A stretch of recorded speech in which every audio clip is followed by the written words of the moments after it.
Hey, what is up, everybody? EVO Japan is this weekend. It is finally here, and with that comes along information, of course, about the new Fatal Fury game, City of the Wolves, as SNK will be having a demo station there for multiple people to play. So on Twitter, a few days ago, actually, SNK dropped an entire play guide, as you can see right here on the screen, that shows off literally everything from the basic controls, the command list, the rev system, techniques. So everything we've been speculating, everything we've been looking at from the various footage we've seen in the past month from the influencers, we finally have here to read for ourselves and to look at for ourselves. So we're gonna actually take that time and look at that today. Of course, you know how I say though, before we hop into this, hit that subscription button if you can. Help your boy out, help this channel grow. We'll keep pushing out more content for you guys to enjoy, and I hope you learned something here. All right, so how to play. First and foremost, let's check out the basic controls. As you can see here, this one is called arcade style, and just a quick glimpse at the buttons here. You can obviously tell this is more of the standard, right? This is how Guro has played in the past. There's obviously 2 punches, 2 kicks, a light and a heavy variant, and then you have your regular directional inputs, as you can see up top there. But there's some new things here. I'm noticing that this game is going to be a 5-button SNK game, which some people might think that's new, but actually no. There's been quite a few in the past. KOF 11 comes to mind. That's the game that had the tag system, and the tag and I believe blowback in that game was tied to a different button. Also other games like Neo Geo Battle Coliseum as well, also a 5-button game. So this is the first Fatal Fury that's going to be a 5-button game. Yeah, you take a look at that 5th button that we were just yapping on about, and that's the rev guard, and it looks like rev guard and or that rev button is going to encompass a few things. As you can see here, there's now a dash out of it, there's a backstep and a hop. And I'm gonna assume that you can do those normally. Actually, I'm pretty sure you're able to do those. It says it up here. You can step for your double tap to dash. So basically you have 2 different ways now. You can either dash with the button, or you can just dash normally. You can do, you know, forward, or hold R1 and then press forward or back. And that could be good. Some people might find that easier. For me, I'm more of a traditionalist. I just need to hit back twice or forward twice, or for hops, I need to just, like, you know, do the proper hop input. But I think this is good. A lot of people in KOF struggle with hops, right? So maybe SNK noticed that, and they're making hops a little easier to do now in the City of Wolves game. Moving on to the next set of controls. Now this is the one I'm quite interested in. This is obviously SNK's version of the modern style take that's in Street Fighter 6. They call this one Smart Style, which I will be honest, I'm not too keen on the naming convention. Naming it Smart Style. What are you trying to say? Arcade players are dumb? You calling me a dummy? Saying I don't know what I'm doing? I'm an idiot? I should be playing Smart Style to win? And maybe that's the case, because if you take a look, Smart Style just kind of moves everything into one button. You can see down here, you have 1 punch button and 1 kick button. When you're close, you get the light versions, and when you're far, you get the heavy. So that's going to be interesting. You only get access to 1 version of the normals from certain ranges. You can't really control which one. Specials are down to 1 button. So if you've played games like Battle for the Grid, that's the Power Rangers fighting game, the special buttons, it's just a button and you do a different input. So in this case, you know, for instance, let's say rock. If you do maybe down the special button, you get fireball, but if you do forward in special, you might get like elbow or something. So that makes things a lot easier if you're someone who struggles with inputs and can't do them the best. That seems to be the play right there. So yeah, the other buttons are all set to 1, and then of course on the right side there's simultaneous button presses. So just because you are in Smart Style, it doesn't mean that you can't use macros and that other moves can't do certain things. So you still have access to your rev blow. Throws, it looked like throws are going to be 2 buttons. Oh, they're going to be, you can either do square and X, which is light punch and light kick. In the case of this one, it doesn't have a light punch or a light kick, so I guess both punches will do throw for you, but you can also use L1 as well. So you have multiple different ways here, and you know, just to do these moves. I'm looking here also Ignition Gear. Ignition Gear seems to be the name of the supers now in City of Wolves. So it's just forward in both your attack buttons. So yeah, this might be the Smart Style, of course. Again, you know, I'm not too high on that name, but we shall see. You know, at the end of the day, it's all about making these games more accessible and making it easier for newcomers and people from other games in particular to jump in and play these Fatal Fury games and experience what we've been experiencing for years, which is a, you know, beautiful franchise. So, you know, anything to help out players, but of course they're going to have their differences, and I'm sure there's going to be some characters that are probably going to be better in smart style and some that's going to be better in arcade. All right, let's take a look at the gaming controls, starting off with arcade style, of course. And this is just basically the universal mechanics. So just a real quick brief, in Garo Mark of the Wolves, the first version of this game, some of these things already exist. For instance, obviously forward and back throw, that's in every fighting game. Don't really need to explain that one. But the high dodge and the low dodge attack are attacks that do what the namesake does, right? So the low dodge attack is done by doing R1 and triangle, and the low dodge attack is basically a low crushing move. What that means is it crushes lows. So if your opponent is spamming a normal that is angled low to you know, hit you as you're standing, if you get a read on them, this is a good attack to use. It'll stop them in their tracks and it'll win pretty much every time. The high dodge attack is more so used for anti-airs. In regular Garo, some characters had to rely on this mechanic as an anti-air because they didn't have any buttons that were angled high. For instance, Terry, his crouching diagonal down C and or diagonal down heavy punch in KOF is his high dodge attack. So you just do that. So now it kind of reacts as a regular down C, and that's the way you're using it. So they both can be used offensive and defensively, and those, like I said, were in the previous game. What's new to this game is the combination attack right there. Shout out to Drake. The combination attack, which is a combo of rush normal attacks, as you can see there. And this looks to be a target combo. Looks like it's universal though, which is nice. That means every character is gonna have access to this. Now we don't know. Oh, it says every character except T-Zoc. Get fucked, bird. Now, as I was saying, we don't know yet if you're able to cancel these into special moves or supers, but I can imagine that it'll make things easier in tough strides. Let's say it's the end of the round, and you know how we get at the end of the round. We be flailing around, we be mashing. You know, if you mash square and triangle and you're like, oh crap, I could just press the other two buttons, knock it out into succession, land my super or whatever it is, and take the game. So definitely something to look out for. Moving over to the smart style. God damn, there's like, there's so many different moves here.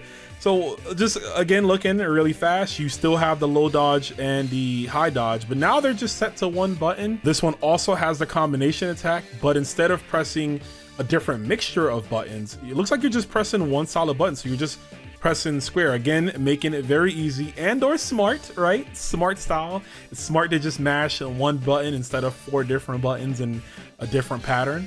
So there is that. Smart combo. So smart combo looks like just an easier version of the combination attack that doesn't start with the heavy. So this would be the main combo starter for beginners, again using the smart style. And then you can see here the special rev arts and ignition gear, which we'll get into in a few. In smart style, you don't have to do input, so you just need to do neutral or forward or back and press 2 punch buttons. So Terry gets a super easy brain dead power gazer super. Rock gets a really good, you know, 2 button rising Raging Storm. One thing I'm wondering is in Street Fighter 6, the modern style or the modern controls in that game, there's a damage reduction. So even though you're able to react to certain things and you're able to use your super, like if you're Luke, you just press forward and the special button and you get his level 1, which is like this crazy barrage of fireballs that's super good. I'm wondering if we're gonna move that over to this game, right? Are we gonna have reduced damage? So, you know, it would, I don't want to say it wouldn't hurt smart style, but it would kind of balance things, but we're not seeing anything about that. So for all intents and purposes, smart style might have the same exact damage that classic, well, in this arcade style has, meaning you can use both styles competitively. All right, moving on to command lists, and I don't want to take too much time on this because we're not going to be at EVO Japan to even play, but I just wanted to explain some of the few things that we have here, and of course compare and contrast arcade style to the smart. So looking at Terry seems to have everything that's accounted for that he's had in original Garo. Now I'm gonna take a wild guess, I don't see anything here, but I'm gonna take a wild guess and say that these stars that are by the move names, you see Burning Knuckle has a star next to it and Power Dunk has a star.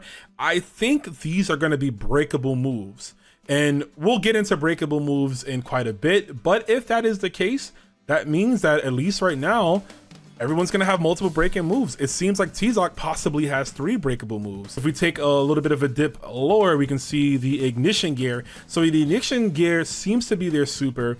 And then there's one, as you can see right there in parentheses, that says red line. Now, what this looks to be, very similar to the original Garo, you had 2 super bars. It was the S power and the P power. I can't tell you exactly the names of those right now, I don't remember. But S power, it was more or less level 1 super, and then P power was level 2 super, and some characters also had only P power supers. But if you look at the inputs, it shows all the inputs are universal, and that is also something that is akin to regular Garo, as super inputs were made easier because people said they couldn't do Raging Storms and they couldn't do Maiden Mashers and other inputs. It was too hard for them, and I'm not here to say whether it was too hard or easy. You're a baby, you just do it. I'm not here to say that, but I do like and I can appreciate universal super inputs. And of course, the square and X or red line is triangle and O. So red line is going to be heavy attacks, and then your normal supers are going to be the light attacks. Now, the cool thing here on this moveset is the secret inputs of the hidden gear. So they did talk about it in some of the videos. I believe it was Justin Wong and Maximilian, and the videos they had that they recorded from the SWC, and they did mention every character seems to have a secret move. Now, this is going to be cool, right? Because it's obviously going to be a certain input, and I'm gonna assume that everyone's gonna have a unique input. It won't be just one same input, because if that's the case, why make it a secret? You might as well put it on the list. But the thing I want to know is, will there be certain conditions for these? Am I gonna be able to just do my secret super right out the gate, or will I need to have like 20% health? Do I need to have like all my meter, including 0% on the rev meter? Or do I need to be in burnout? Do I need to be in burnout at the start of the round? Do I need to be up a round? Do I have to get a perfect? Like, what are the conditions that I have to do these supers, and how good are they going to be? Are they going to just be standard level 3 supers? Are they going to be unblockables? Are they going to be instant kills? What are these supers going to be? Because the secret is, it's obviously a secret. They don't want to tell us, and that must mean that these hidden gears are going to have some amazing hidden potential. So now that the arcade style move list is done, let's check out the smart style move list. So yeah, as you can see here, smart style move list is just fairly simple. We touched on it earlier.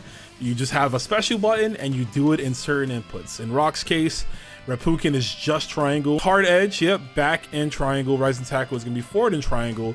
So you have everything at the touch of a direction. So again, I'm just, merely comparing the moves. I see why it's called smart style. It's less work on your hands. It's less strenuous on your dexterity, and you get to play the neutral more, I assume. But there's definitely got to be more. Smart style just can't be simple. This has to be some setbacks. Before I cap out of smart style, though, one glaring omission here is there's no hidden gear. There's no secret supers, unless SNK may have forgot to put it in here. But then again, if the secret supers are gonna have these different inputs and stuff like that, how do you convey those inputs to the smart style? How do you add them into here without having a single button? Because if they are really broken and busted, you don't want to have smart supers accessible by up in all 4 buttons or something like that, or down in all 4 buttons. You don't want to have that on tap. That would not be fun to fight against, but of course it would be the smart style. It is technique time, and first and foremost, you got to start with one of the more prominent techniques in the entire Garo Mark of the Wolves series, and that is the Just Offense. As you can see, Just Offense is inputted by pressing either back or down at the right time. The right time is usually an early frame of the move. I don't know the exact frame count it will be in this game, nor do I know it much in the original Garo. I just know that you have to do it. I usually just use the eye test. If I see the move touching my jacket, getting close to me, I'm already inputting down, back, or back. But basically, it's like reverse parry. You do it and you actually absorb some health. Correct me if I'm wrong in chat if you know, but I do think that you gain back 5% of the move that you blocked. So if you block a move that deals 100 damage on hit, you will gain 5% of that 100. It adds up over time. It's not something that's gonna be as noticeable. We can check this video here and see. Yeah, it's like, you can see it's barely. But I mean, it all adds up and it all counts, right? Before we get into the next defensive mechanic, let me cut that off. Before we get into the next defensive mechanic, I want to talk about the follow-up of Just Defend, because this is also in the original Garou, and this is the guard cancel. So when you Just Defend, you have a certain amount of frames to cancel into any one of these, which is basically everything that's not a normal. So your special moves, your super moves, your rev blow, which is just like the CD blowback attack kind of move that's in the original Garou, and then hidden gear, the level 3 super. So yeah, you can guard cancel, which in regular Garou, this could lead to death. If someone has, let's say, all the resources in the world, and you get too predictable with your strings, and they guard cancel, they Just Defend, and you're fighting Kevin, and he guard cancels, rotor dashes in, and you're still in recovery, you might as well just pray to your god, because your ass is going to hell. Guard cancel is that good. I wonder how good it's going to be in this game, and if it will require some resources. In the original Garou, it doesn't. But I did hear that some people say in some various footage they saw that the guard cancel mechanic now actually will take some resources away. And I guess we can click that right here, right? That's what the footage is for. So let's see. It looks like it takes from that green meter up top, which is the rev meter, and we'll talk about that very, very soon. But that is the meter. The higher that meter is, the less meter you have. Think of it that way. So it does require some rev meter. And now the new and exclusive mechanic to City of the Wolves, the hyper defense, which is the reverse input of Just Defend. It's either forward or down forward when blocking consecutive hits. So for Street Fighter players, you already know, if you play Third Strike, you have the red parry. When you're blocking a move, if it's a multi-hitting move and it's like 2 or 3 hits, if you block the first hit, you can then press forward at the right time and you get a red parry. That's parrying the second hit of the move. And this is basically what it is. Now, this is going to be cool. There's going to be some moves, I'm sure. I can use Terry again for an example. In King of Fighters 15, Terry's fireball is 1 hit, but his EX fireball is 3 hits. In this game, not sure if his EX fireball is 3 hits, but let's use that example. If it is, that means once you're just in neutral, you block the first hit, you block the second hit, you hyper defend on the third hit, and then you get the health from that, because obviously it says here you're gonna get all of you'll get all the stuff from that, all the good stuff from Just Defense. You get that, and you get a punish after the EX fireball, especially if it's a move that ends up being plus. But also here, I think a big thing which is going to be crucial to the meta game is the rev meter decrease. Remember, you want your rev meter to be low. You want your rev meter to be the opposite of you don't want it to be as high. When it's high, you're close to overheat and you lose your resources. So hyper defense is going to be really good when you're just defending multiple moves, or hyper defending against multiple moves. You're going to decreasing your overheat bar, which gives you more chances to do like EX moves and things of that sort. Now, hybrid defense seems really good, and it seems like it's something that might be easier to do, because if you're already in a multi-hitting string, you have more time to figure out your guard cancels, right? Your Just Defense, right, to get through. But I'm wondering the counterplay. I wonder what people are gonna figure out, because if I'm fighting someone who likes to go for hyper defense because it gives them more time to Just Defend, do I end my strings early? Because let's say you do a string that's like, you go for a same string and it's like a 3 or 4 button string, but then the first 2 hits are tied together and the next 2, there's like a little gap, like a frame trap. Imagine if you condition them so that they always go for the hyper defend after like the 3rd hit, but then you don't do the 3rd hit. You just do the first 2 hits of that string, and then because they're trying to hyper defend, they walk forward, thus freeing them from blocking. So you delay your string and you hit them and they're not blocking, so you get a full combo. I'm wondering if that's going to be the case. Will that be the counterplay? And will people find options to deal with these defensive mechanics? Because they're obviously pretty good when they're good. They were great. Just Defend was great in regular Garou, and I cannot see it not being just as good in this game. So Breakin, I'll briefly touch on this. Breakin, you've seen if you've been playing KOF 15, or if you're someone who's familiar with Mr. Karate and KOF 13. But what Breakin does, or is It's basically a move where during the animations of certain special moves, you press light punch and light kick, which is here, square next, and you break the animation of that. Now we can look at the video, but breaking the animation is so good. This guy is great for doing it in neutral. As you can see there, Rock can break his rising tackle, which allows for an extension on a combo, because normally rising tackle, he would just go straight up in the air. And again, like I pointed out earlier in the move list, it looks like a few characters are gonna have more than one breakable move, which is good, because in the original Garo, I think only 2 characters had breakable moves, only 2. It was Rock Howard, and my mind is telling me it was Kane. But again, let me know in the comments if I'm wrong on that one. To wrap up Breakin though, there is a big disclaimer right here, and finally something that might be the tide of the turn the tide of the battle in the favor of arcade, and that is only available in arcade style. So you can only break your special moves in arcade style, meaning your special moves in Smart better be exact, it better be a safe special, or it better be one that you hit confirmed. Because if you're playing Rock and you do Rise and Tackle and they block, there's no break. You're not gonna make it any, you're not gonna make it safe or any less punishable. Your ass is going straight in the air. So I think that's something to consider when playing certain characters. Obviously you get the extension from the combos, but there might be some characters who might not actually benefit from Breakin, and we'll find out, you know, of course, when the game drops. But just to quickly move on to this next one, we have feints. And feints are kind of similar to breaks, but it's almost like a normal version of a break. Think of it like that. And basically what feints are is every character has 2 feints. They fake an animation of a move. So when Terry's doing burn knuckle, he'll just do burn, he'll just do that. He won't do the whole animation. Rock in this case, looks like he's canceling his elbow. Let's pull up the video. But one way they're used is for that. You can break at the ending of certain actually all your normals, I believe, maybe except for trip. But in regular Garo, you can break. So a combo in that game, to bring up Terry again, a combo you would do with Terry in the corner is you would do close heavy punch, break, close heavy punch, break, crouch heavy punch, and then do super, burn knuckle, anything you want to do. But you would normally be able to get like 3 normals, sometimes 4 too. Characters like Kevin can get 4.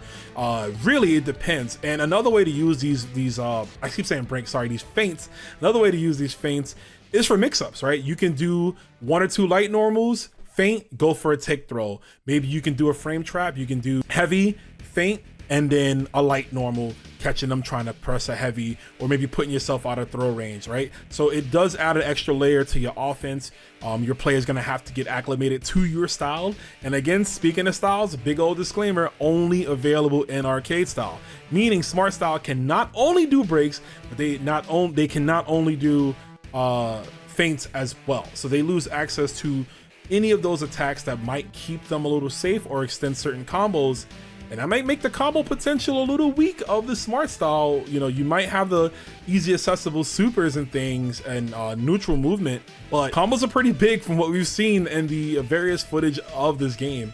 And I wonder how that's going to be able, again, to affect these players and affect the characters. There's clearly going to be some characters that I think are going to benefit from Smart, and there's going to be a lot of the cast which is going to feel right at home in arcade style. Last up for the mechanics that we got is the rev system. Very, very similar, you know, to the drive meter and Street Fighter. The less percentage your rev meter, the better, because that means you have access to more of your moves. Starting off, you have the Rev Blow. So the Rev Blow is a move that was in previous Garo. In regular Garo, it had a lot of startup on most of them, but they did massive guard damage. So if you saw your opponent about to be guard broken, some people would go for their Rev Blows, blow up their guard, break them, free them, and now they can go for a long, you know, combo. Rev Blow in this game, just like in Garo, it's only activated when you're in SPG. And we should talk about this because this is a very important meter.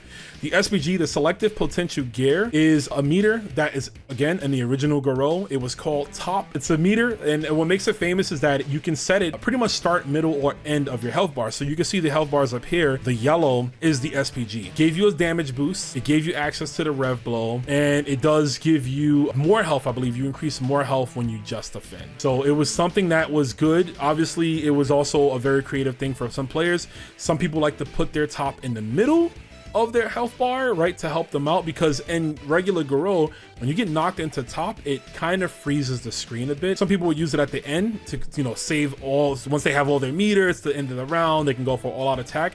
And you had some people, right, like a lot of BGMA players, they'll run top end, or in this case SPG, on the very first position and just be super annoying because you got access to that damage boost that early on out, you know, to do massive damage. So of course it's all about where you want to select it, where you want it to be at. So we have Rev Arts. Rev Arts are this game's EX moves, and they're done just like in every other game with EX moves. You do 2 of the same button. So Rock, when he's doing EX Fireball or Rev Arts Fireball, he's just doing Light Punch and Heavy Punch, you know, regular input, and then he's doing them simultaneously to get that. Like EX in most games, gonna give you damage boost on certain specials. It's gonna change the properties. You might get an extra juggle point. You might get an OTG.